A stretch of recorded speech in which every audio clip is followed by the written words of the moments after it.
Welcome, everyone. I'm Joel Freeman. This show is about you. I just wanted to mention that to you, that we have a great show in store for this evening. It's all about the boxer, Jack Johnson. This gentleman right here, he was the first black heavyweight champion of the world, 1910. And we're going to talk a lot about him with a gentleman coming up by the name of Aaron. He is, in my opinion, probably the leading expert on Jack Johnson. And so we'll be seeing him and talking with him shortly. Also, I just want to say welcome to folks from, there's a wide reach with the Source Radio TV network. And we have audience in India, folks in Australia. You know, Jack Johnson won the championship in 1908. And in Sydney, Australia, just outside of Sydney. Japan, we have folks listening from Canada, United States, UK. You're going to love the story about Jack Johnson also, because he fought there in the UK, all across Europe, South America, and other parts of the world. And so today, I just want to say, and also we have the BBC connection. There's about 16,000 stations that can option whether or not to share this show. And if you are part of our listener to one of those affiliate stations, just write the station manager and say, hey, pick this show up and just air it. And I think we'll have a great time. This is on Spotify, going to be on Apple and Amazon, iPod Radio, YouTube. So we're very excited about the possibilities of this show. And what I'm going to be doing, you see the term mischief maker, and I want to define that. I define that as a curiosity-driven life, someone who is curious about so many different things. When there's tough times, good times, just peeking around the corner and just saying, I'm curious to see how this is all going to work out. I'm curious to see what's going to happen here. And also it's about being a gentle disruptor. I have traveled around the world, at least 57 countries, and many of them have traveled back to them a number of times. I've worked with heads of state and their senior advisors. I've trained leaders of multinational corporations and have worked with educators, nonprofit leaders, all kinds of people around the planet. And so part of why people bring me in is that when you're in a jar, you can't read the label. And sometimes just bringing someone in that can help read the label for the organization, learning what phase they are in their corporate life cycle. Are they in the launch stage? What stage are they in? That's the kind of stuff that I have worked with. I've written a number of books. They're in 28 languages now. And so we're going to be talking about a lot of different things. Probably two main themes that we'll be dealing with. The first theme is about dealing with people who drive you crazy. Now, that might get into race relations. It might get into corporate relationships, family relationships, neighborhood, your faith community, whatever it might be. But we're going to be bringing that in. You're going to see that coming throughout each show, or many shows, I should say. And if we're talking about a character like Jack Johnson, how he drove other people crazy, and how he probably drove himself crazy sometimes, but he had people in his life that drove him crazy. And so that will be part of the texture of what we're going to be discussing. And also another theme is a white man's journey into Black history. Now, I have co-written this particular book here, weighs 5.5 pounds. It's filled with well over 2,500 images, 1,200 QR codes. We're in schools all across the United States. And in this book, it's just filled with all kinds of information, 1,248 pages in all, and images throughout. And so co-authoring this with Dr. Walter Milton, and my wife was involved in that as the chief editor. That has helped to inform a lot of what I've done. I worked for 20 seasons as a mentor, character coach, chaplain in the NBA, one of the first in the history of the NBA. with the Washington Bullets at the time, Washington Wizards. And so this is all of that is helped to inform. I left home when I was 17, hitchhiked all around North America for close to 2 years, long-haired hippie, dope-smoking fool. And with all these types of experiences, it's just kind of an eclectic awareness that has emerged. So we'll be dealing with historical aspects, archaeological, religious aspects. We're going to be dealing with all kinds of different realms. And hopefully, when people are looking at through this lens, we're going to provide another set of another lens to look through at these different topics. So hopefully it'll be engaging, interesting, regardless of what culture you represent and are proud of and are part of. We hope that there's something there for you in future programs. And so tonight we're going to talk about Jack Johnson. Now, what I want to do at this juncture is Mel, the wonderful gentleman behind the scenes here, he's going to pop up a 4-minute music video. And this is a blues song that I produced, and a gentleman by the name of Mark SX wrote the lyrics. And so give it a listen. I'll be peeking in while we're playing it and listening. And then we're going to get into this topic of Jack Johnson, the boxer. Welcome to the fight of the century. In this corner, we have the Galveston Giant, Jack Johnson. And in this corner, we have the great white oak, James J. Jeffries. Are you ready?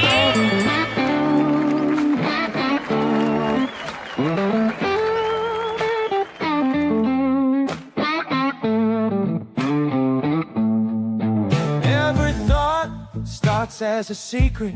Longer the silence, the deeper its meaning. The worst thing to do at times is speaking. Adrift not caught can sound like reaching.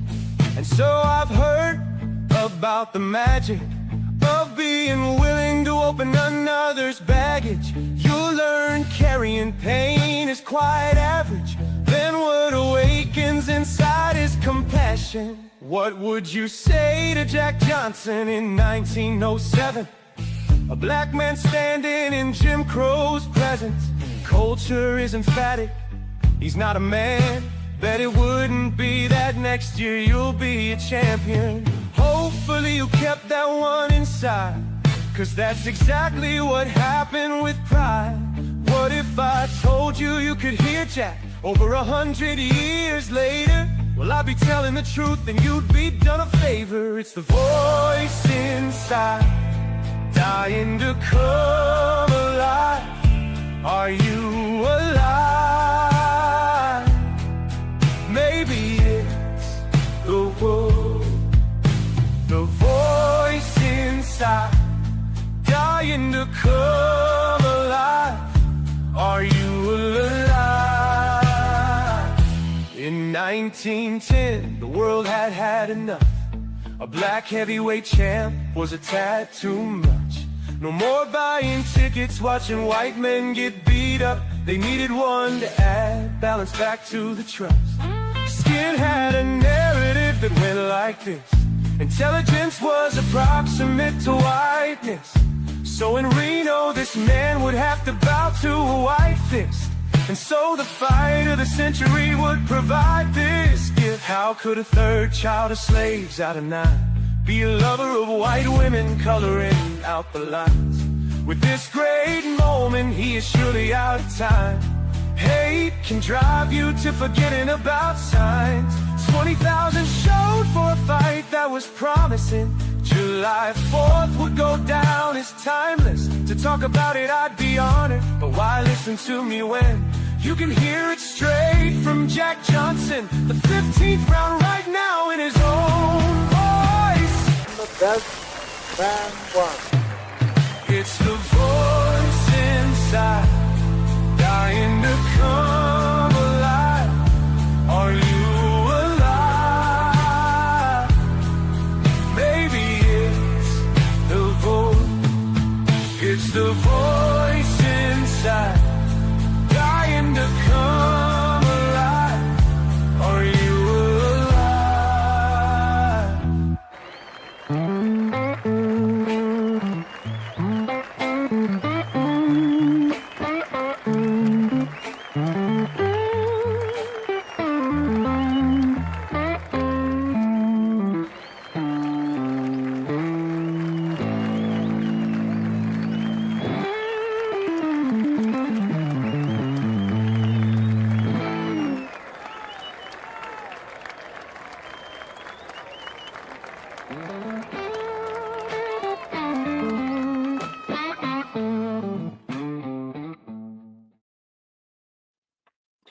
There you have it. This is that's a song that I hope you enjoy that.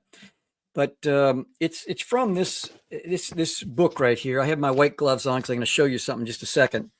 But this booklet is about Jack Johnson, a book that I wrote. And in the inside, there's a QR code where you can actually, there's the lyrics to that song, and then you can actually watch the song. And then right around the 10th page, 11th page, I should say, I'm not going to show this to you, I'm going to cover it up. There's a secret passcode, and you have to order this to find out. If you're outside the United States, in the United States, you'll receive this. Outside the United States, you'll receive an ebook that'll have the video right there.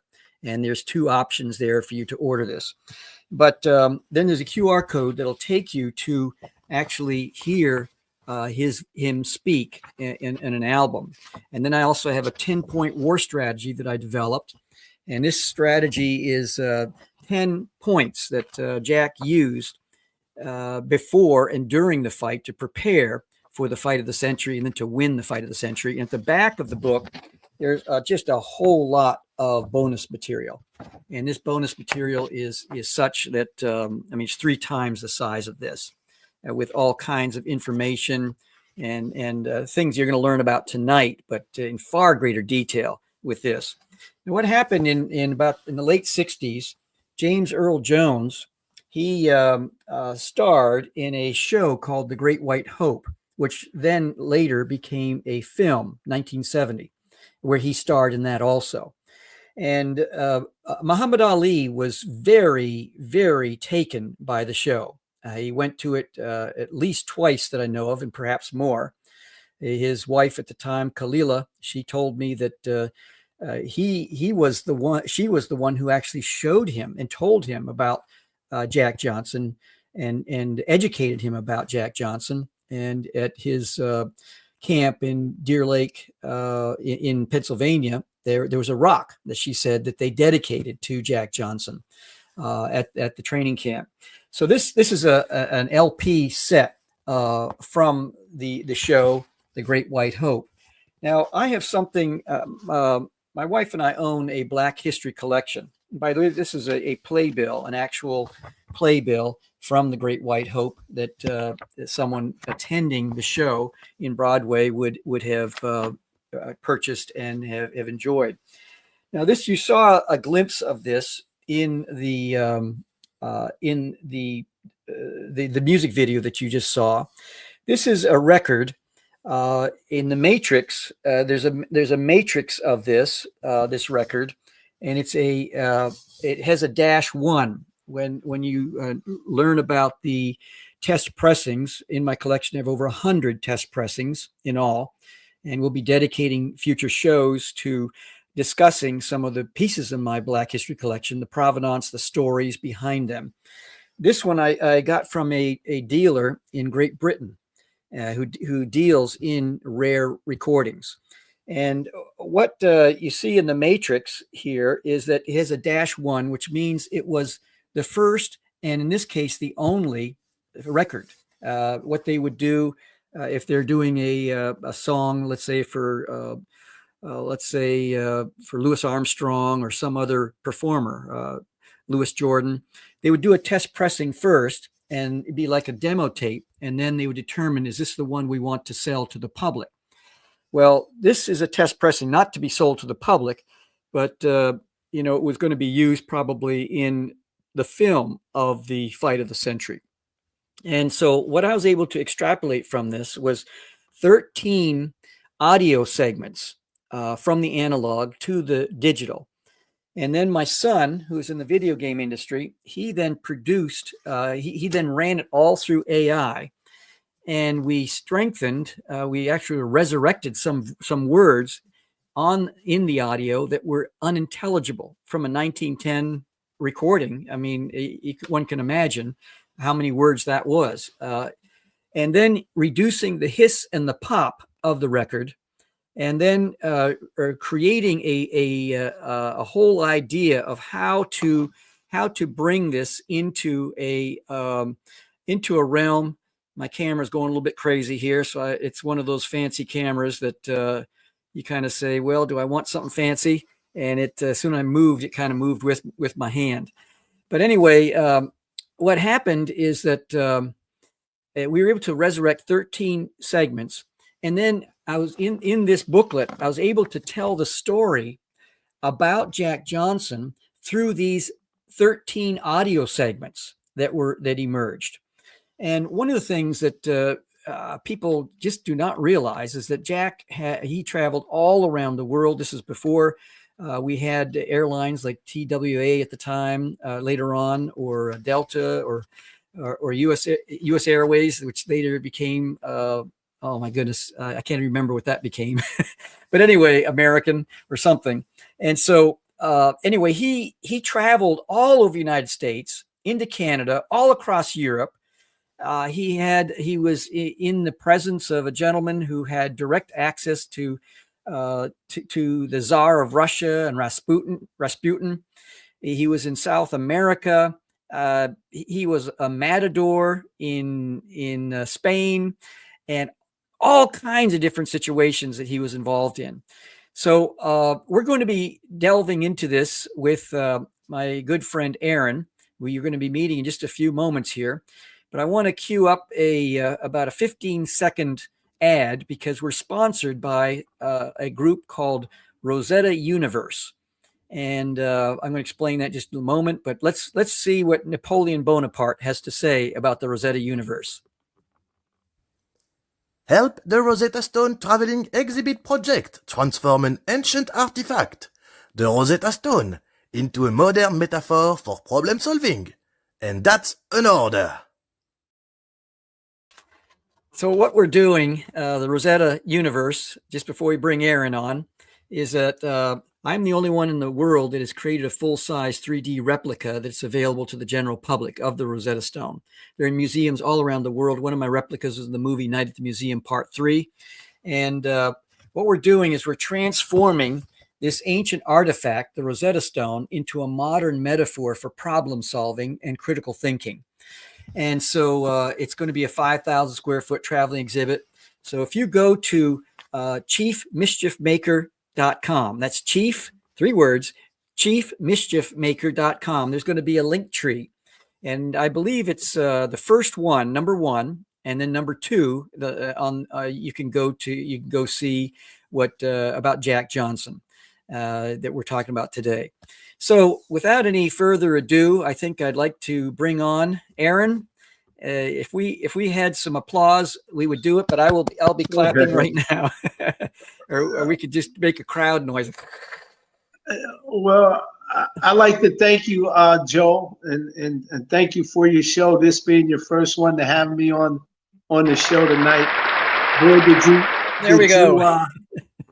pick a magnificent topic with John Arthur Johnson, better known as Jack Johnson, the first African-American heavyweight champion, known as the Galveston Giant.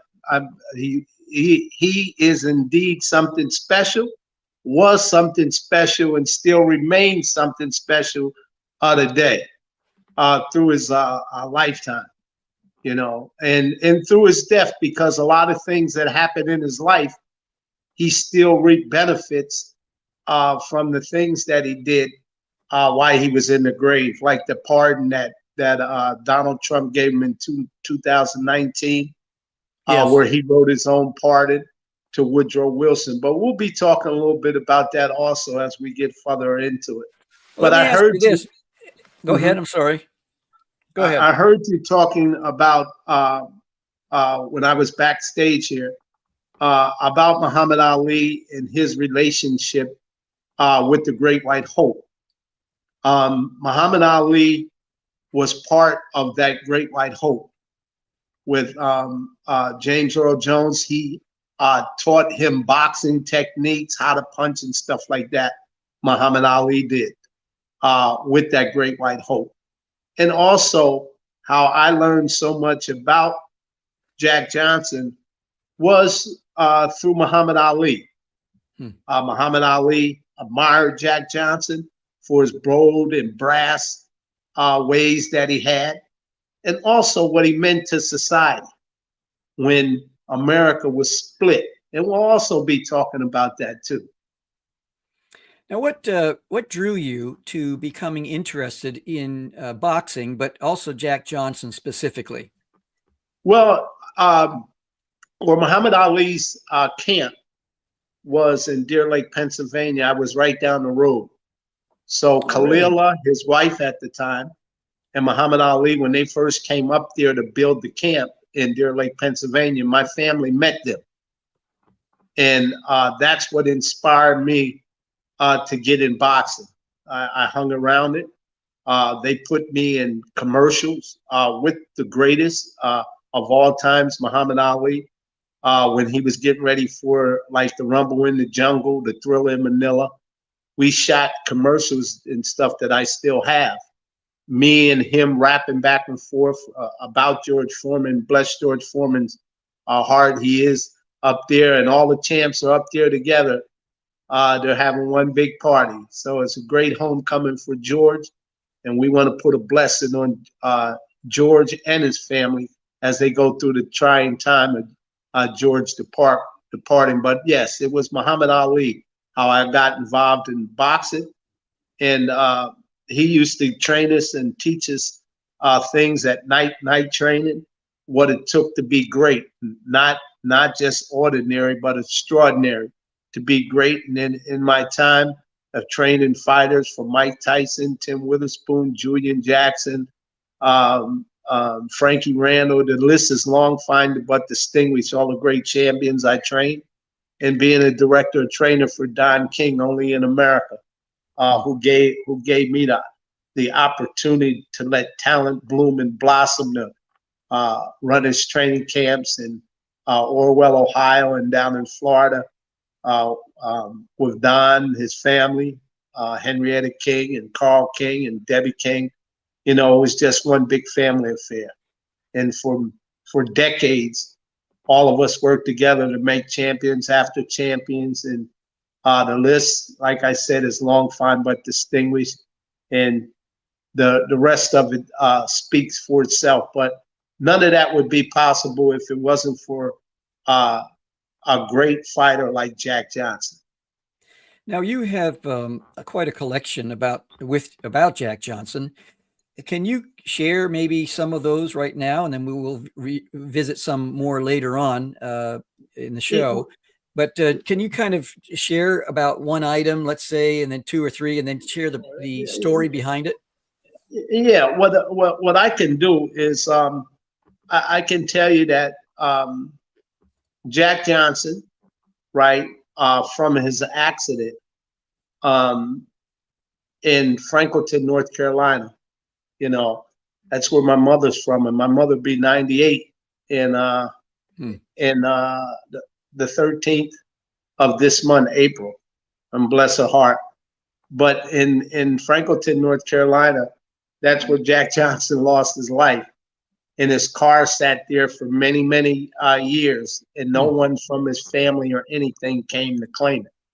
Wow. So, yeah, so we went down there, I did, and spent time researching the car and if people had seen it. And I have a lot of interviews with people that were at the scene, the people who held the car, the guy that towed the car, you know, all of that. The stories, the newspaper clippings, news articles, and all that of what happened to Jack. And there's a lot of folktale that leads people down the wrong path, but there's a lot of things that deal with the absolute truth of what happened. And I believe that we have the absolute truth that what happened to Jack Johnson. Now, you have to remember what made Jack Johnson so bold and brass. During the Jim Crow era, you know, whites had their own community and blacks had their own community. And Jack Johnson was a part of that. His mother and father were born into slavery, and they worked for whites down in Galveston, Texas. However, as they worked for whites, she also maintained her children, watched her children. And Jack all the time used to eat with the white children that she was watching. And his mother used to give him cookies. And she used to tell him that nobody's greater than you. Nobody. Mm. So Jack never felt inferior. So she would give him some Oreo cookies and tell him that. And as Jack got older, he realized that his buddies and his pals were white, and it didn't matter who his friends were. If Jack liked you, he liked you. And if he wanted to be around you, and be around you. Now, Jack Johnson, during that era, John L. Sullivan, who was the first American champion through the bare knuckle age in boxing, was the first American champion. When he won the heavyweight championship, he drew what's known as the color line. He wouldn't said that he wasn't going to fight no niggas or no darkies, and he put it just like that. And he didn't. And every heavyweight champion, all the way up to Burns, followed suit. They wouldn't fight African Americans or let them fight for the heavyweight champion. In the meantime, during segregation, African Americans had their own boxing league. It was the World Color Boxing League. Jack Johnson was king of that. You probably heard of Sam Langsford, Joe Burnett, just to name a few of the great African American fighters that were part of that color heavyweight championship. But they fought each other 5 or 6 times, off and on, and Jack Johnson reigned superior over them.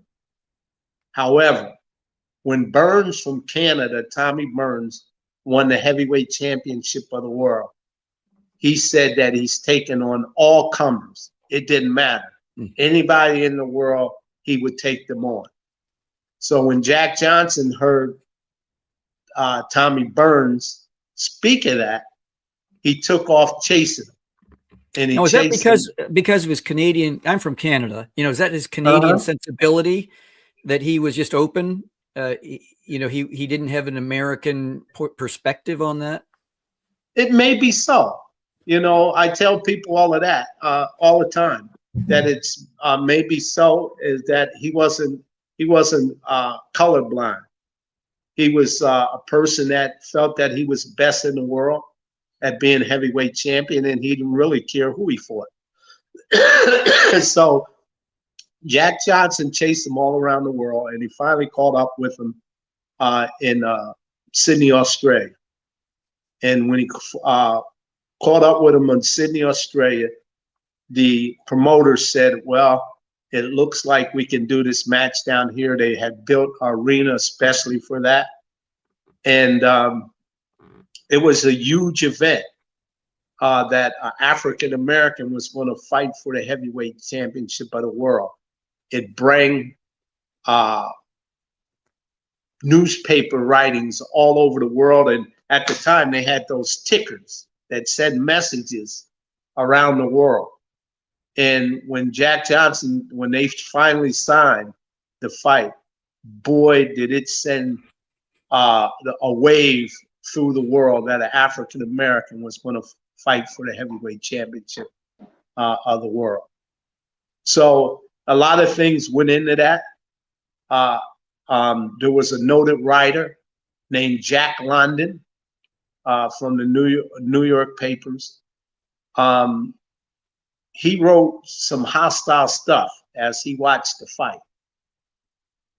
And the hostile stuff that he wrote about Jack Johnson, as Jack Johnson seemed like he played with Tommy Burns in the fight. He was saying to him as the rounds went on, oh, come on, Tommy boy, that's all you got. Come on, Tommy boy.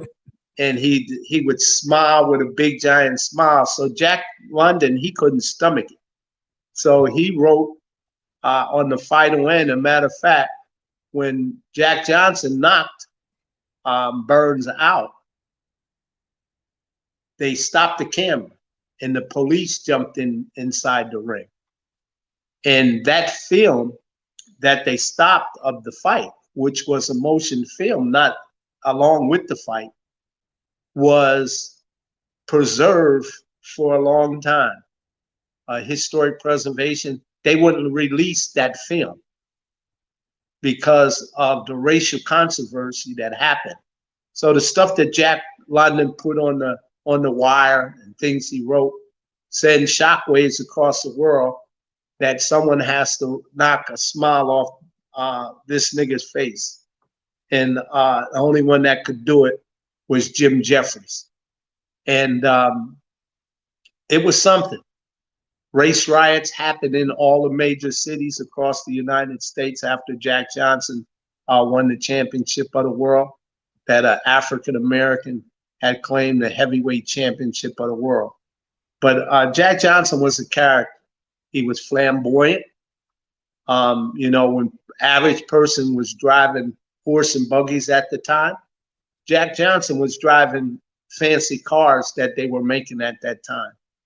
And a lot of the cars that he had came from an African-American car maker at that time who took his ideal of making horse buggies and turned them into cars. And so some of those fancy cars that Jack Johnson was driving came from that African-American packer who built cars, and he helped Ford with some of his patterns Packard did. But that's the way Jack Johnson was. And Jack even patented a wrench, didn't he? In his name. That was later on when he patented that when he was in prison. When he went to prison for the Mann Act. Yeah. And the Mann Act was to take a white woman across state lines to do immoral things to her. And what it was, she ended up being his wife, and he paid for the ticket for her in Pittsburgh. A lot of people think it happened in the South, but it was from Pittsburgh to Chicago where he paid for the ticket. And once he paid for the ticket, they arrested him. And he went to court, and the federal government got prostitutes and stuff off the street to rig his trial. And when they rigged it, they found him guilty. And they found him guilty, and he was they sentenced him to a year and a day. So when Jack Johnson found that out, they were waiting for him to go into prison, and he took off in a great escape through Canada, posing as a Negro League baseball player. Rube Foster. Yeah. As a Negro League baseball player, went through Canada, and from Canada he went to England. When he got to England, the Lords of London and things, they wouldn't let him practice boxing. The Lords of London was controlling it. And because of that, Jack couldn't earn a living.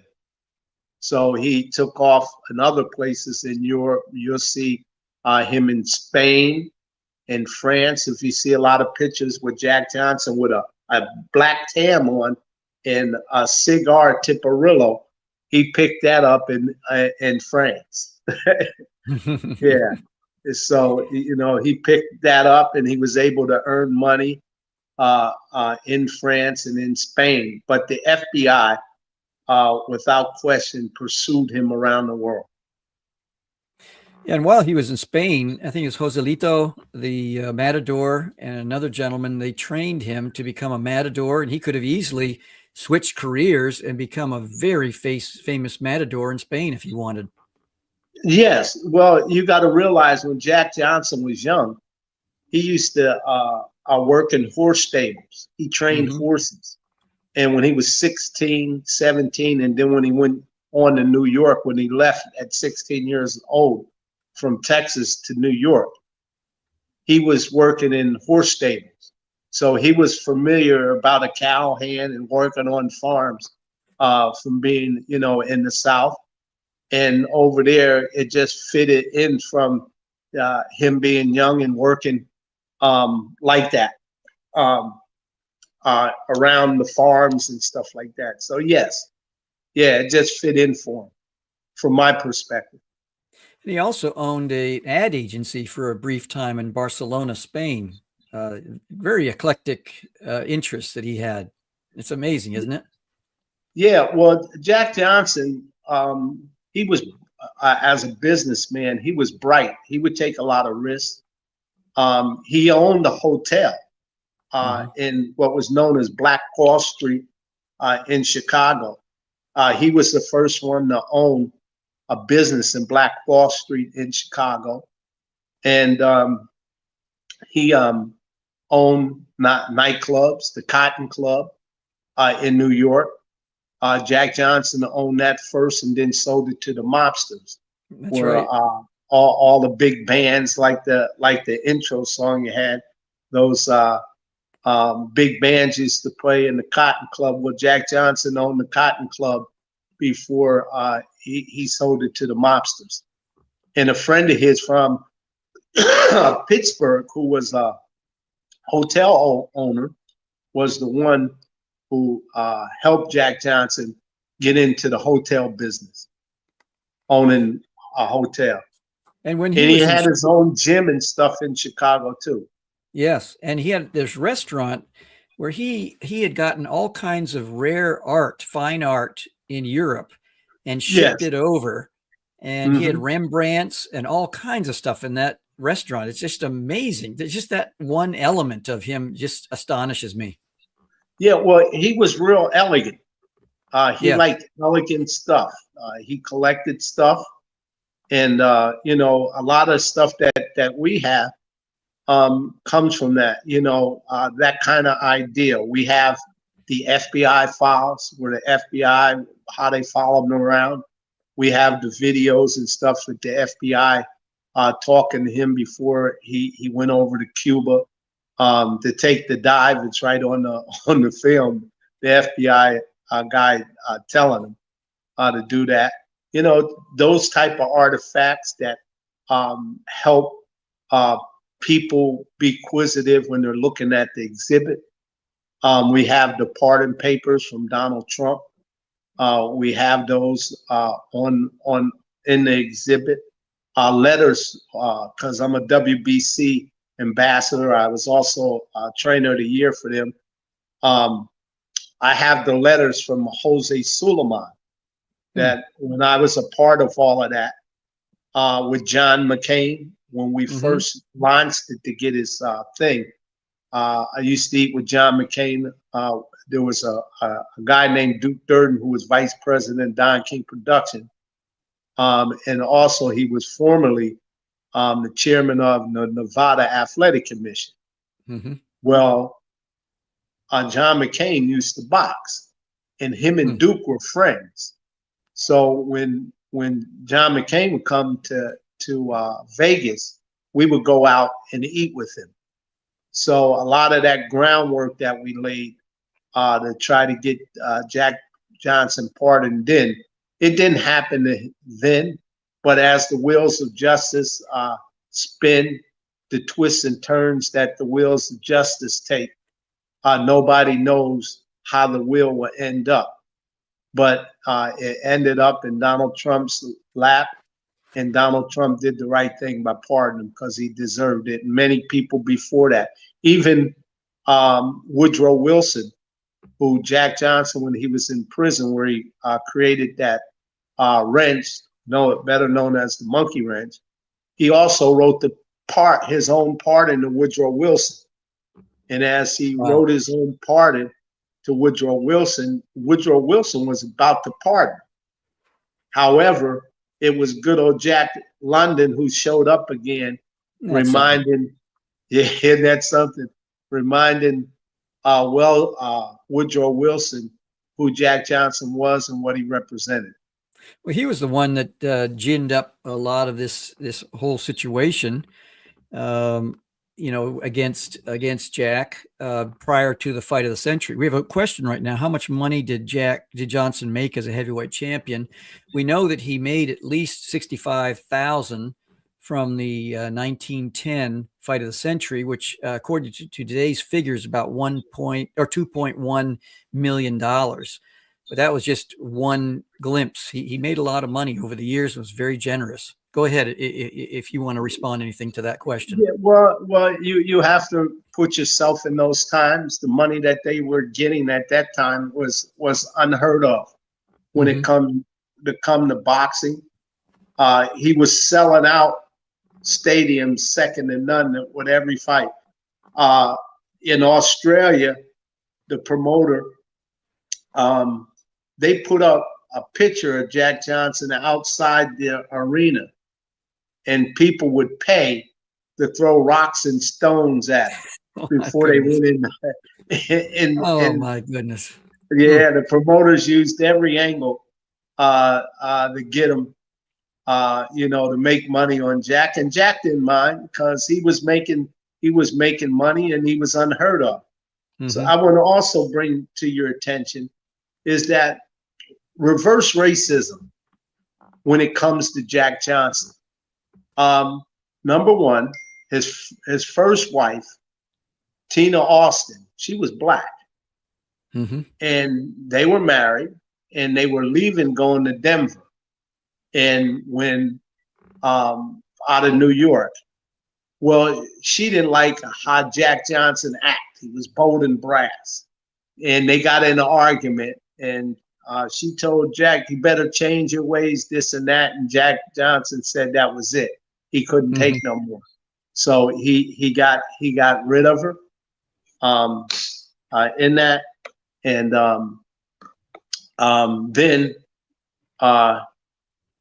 most of the women that he married that were white had money. One of his wife he met at a social gathering in Pittsburgh, who was very wealthy. In Pittsburgh. So yeah, Jack Johnson, he was very, very, very studious of every move that he made. It was well calculated and well designed. He was bright.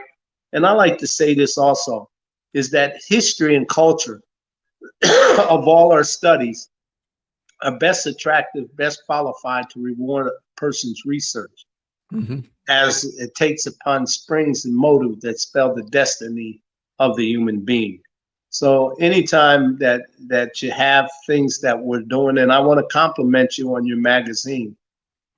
It's on the cutting edge of science, what it is, and it's well put together.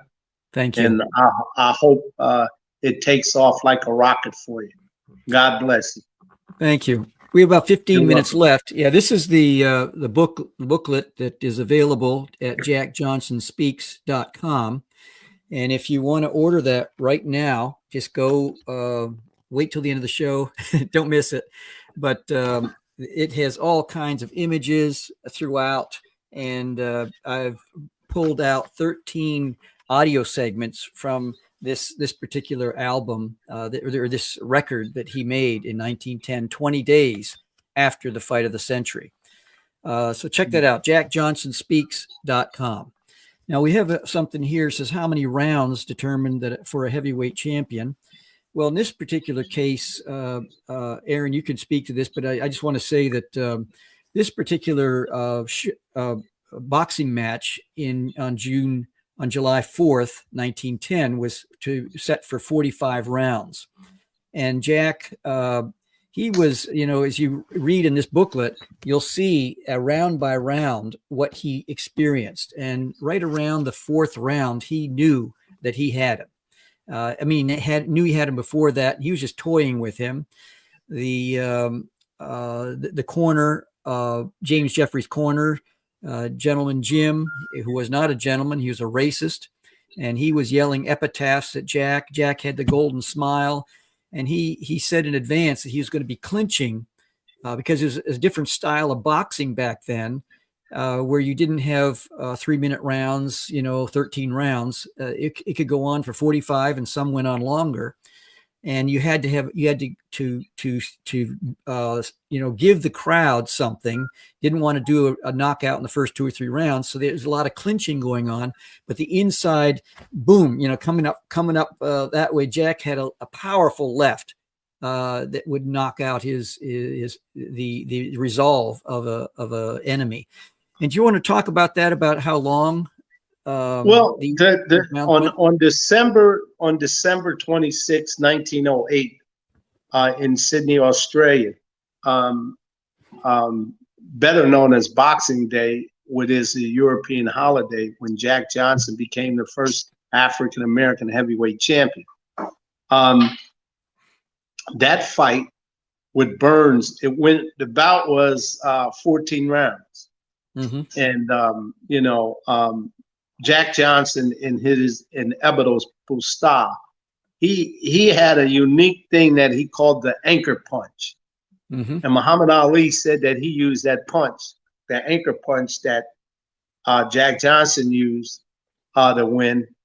He got that from Stephen Fletcher, who was around Jack Johnson, who mentioned it to Ali, and that was the punch he used against Sonny Liston.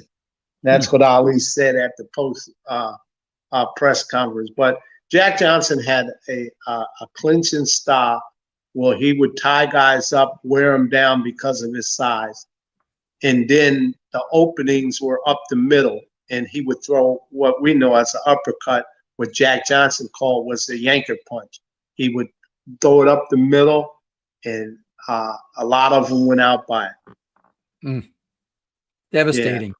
And he had kind of a style almost like bare knuckle, where he was leaning back as a 6'2" man, about 200 pounds in his prime.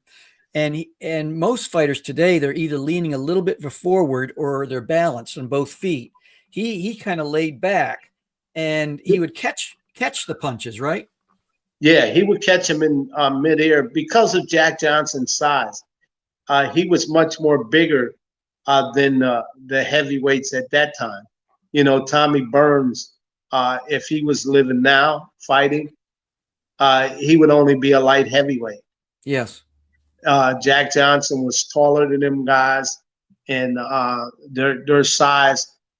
He was able to get away with a lot of mistakes that you will make pulling back, because once you pull back, you get hit, you're going down, and that's what happened to him with Jeff Willard.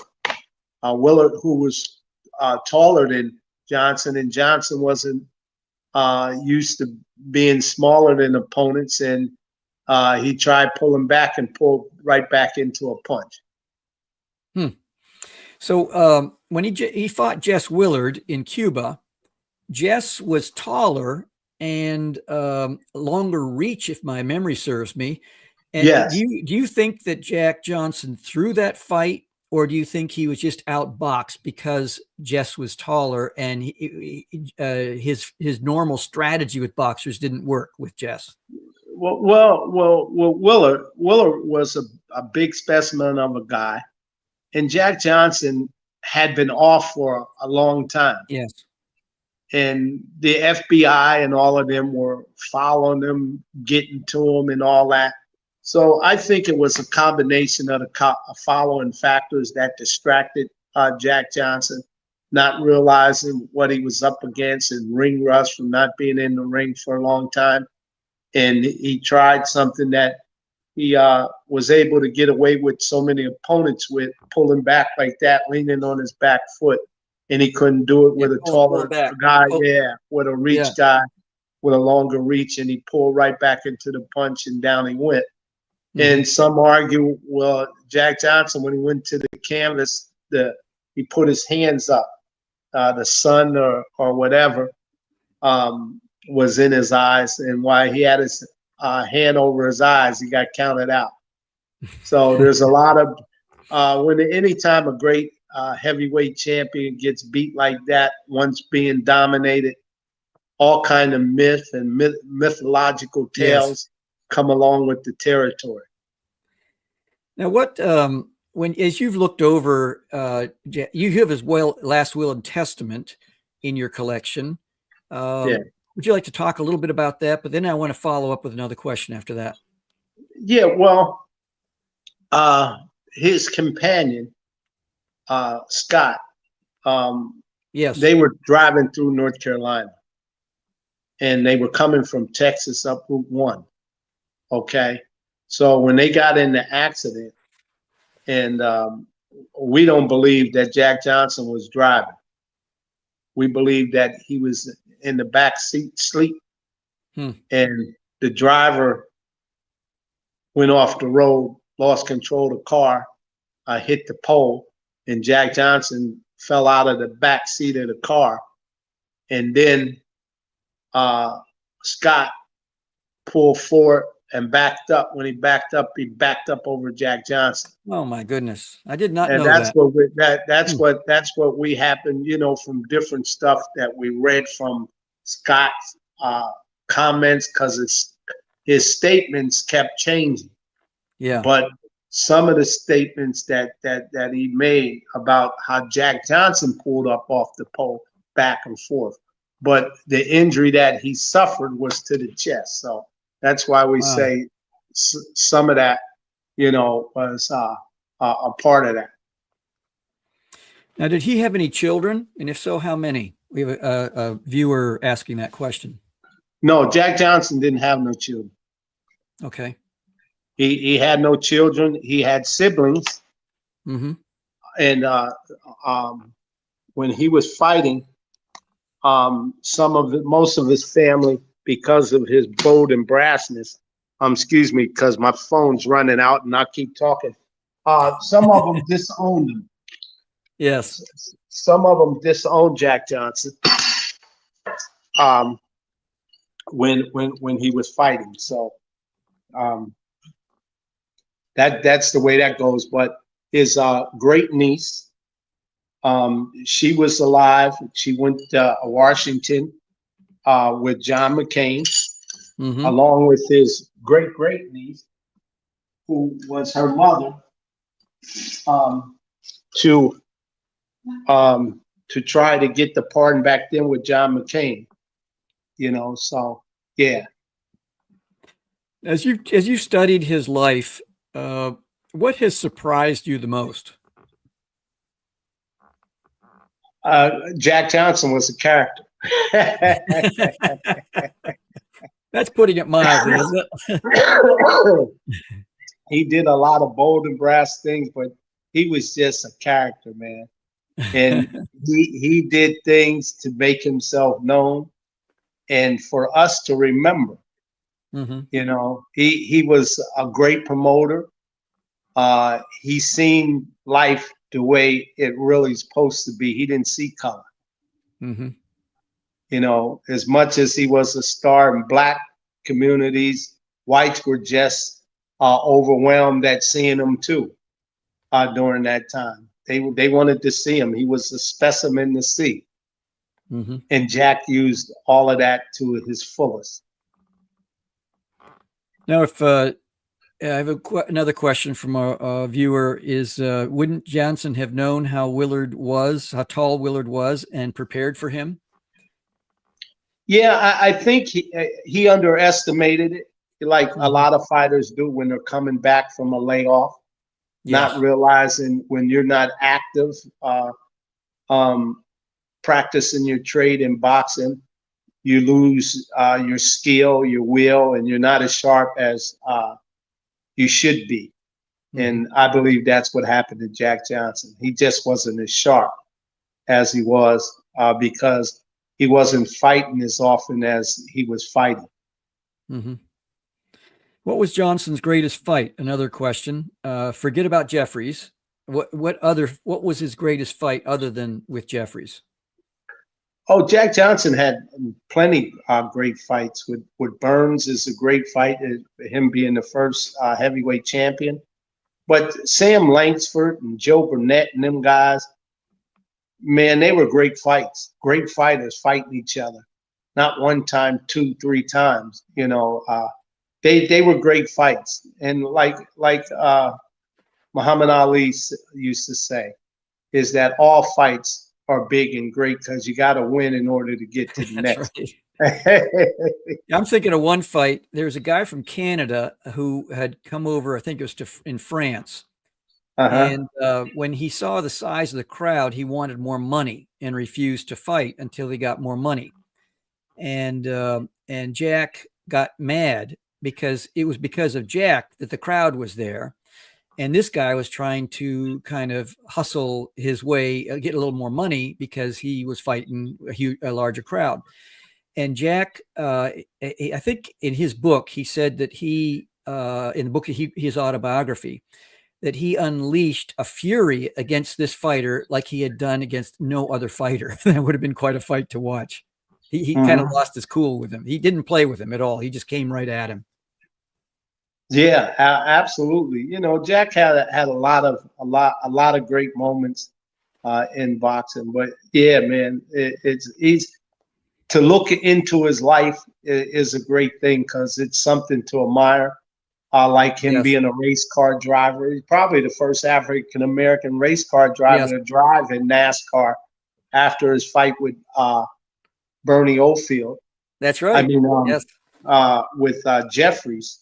Yeah, but Bernie. After beating Jeffries when he climbed out of the ring, Bernie Oldfield, who was the avid race car drive, challenged him, and Jack Johnson took up the challenge, and he raced him in Brooklyn. Yeah, and the race was close. Bernie Oldfield only beat him by a nose, but there was so much around that where AAA was the ones who certified races at the time. And they said if Bernie Oldfield, who was an avid champion race car driver, he said, if you race Jack Johnson, we're going to take all your winnings and your trophies away from you. Wow. And but Bernie Oldfield, he went and did it anyway.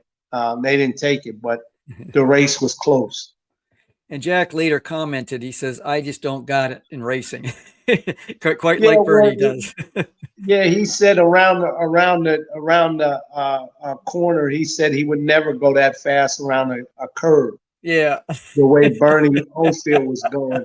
And it was a curve that got him in North Carolina. Yeah. Yeah. Well, Aaron, we're down to about 120 seconds. If people want to have you do an exhibit for them, how would they get a hold of you? Well, you can reach me at info757@gmail.com, or you can find me on Facebook, Aaron Snowell on Facebook, and message me. You can find me on LinkedIn, things like that. Aaron Snowell, Snowell, right? Aaron? That is correct. Your parents named you Aaron because they wanted you to be #1 in the yellow pages when you started a business, the AA. Yeah. Or, Aaron is Moses's brother. That's right. Yeah. So it has a good call. But I want to thank you, Joel, for having me on your show. It's my pleasure. And it was great talking to you about Jack Johnson. He's just simply amazing. In my mind.